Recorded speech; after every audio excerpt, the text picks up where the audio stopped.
Hello, I'm Cody Whipple with the Pennsylvania Fish and Boat Commission. Did you know that we have over 86,000 miles of flowing waterways within the state of Pennsylvania? We're second only to Alaska when it comes to those numbers. Now you might think, where do I find all these flowing waterways? Well, actually, many of them can occur right in your very own backyard. So it's very important to remember that the choices you make affect everything that's going on downstream. Today, we're with a very special guest, Shannon Stamm. Shannon is with the Union County Conservation District, and in a previous video, she introduced you to some of the sources that can contribute to non-point source pollution. In this video, she's going to talk about sedimentation and dive a little bit deeper into exactly how that sedimentation chokes out or eliminates some of that good quality habitat that we look for when it comes to Pennsylvania's cold water streams and warm water streams as well. So looking at this section of Bull Run, you can see behind me how over-widened the stream is. It creates only one habitat throughout this entire reach. We are over-widened in that U-shaped channel, and it creates a very, very, very shallow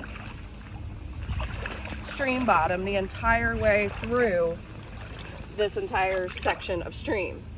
The other thing that we're going to look at here is the substrate of the stream. We always want to look at the benthic area, the bottoms of the stream. We want a diversity within the stream, just like we wanted the riffles and the runs and the pools. We want a diversity within the stream itself. So we're going to look at the stream bottom to see what the bottom is composed of.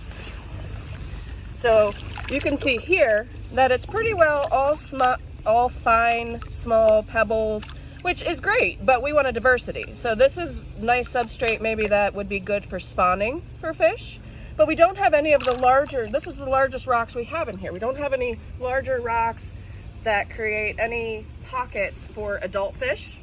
We don't have any real habitat in the shaded areas that may provide relief for fish. They can't even get to it right now because the water is so shallow in those areas because we are so over-widened.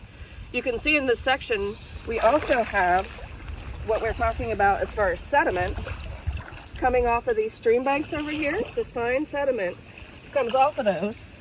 And this is the silt. This is the result of that fine sediment coming off of the stream banks because the stream banks are not stable. Again, they're over-widened. So in some of these places, the tree roots and the trees themselves are not going to always fix the problem alone by themselves. In this case, this was a historical problem where the stream was straightened, and now we just continue to be over-widened and shallow. So sometimes enhancements can be made to improve the stream and help it along.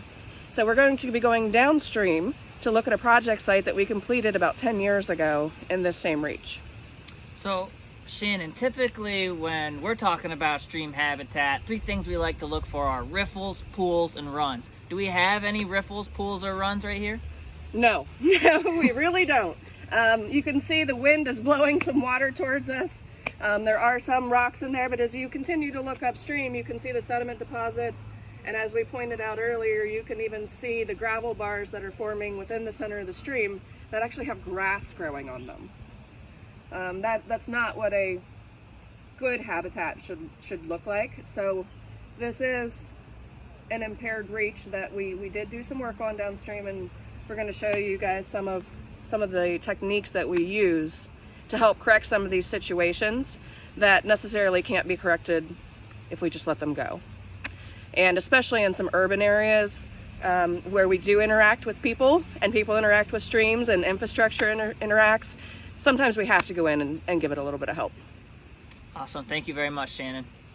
Thank you.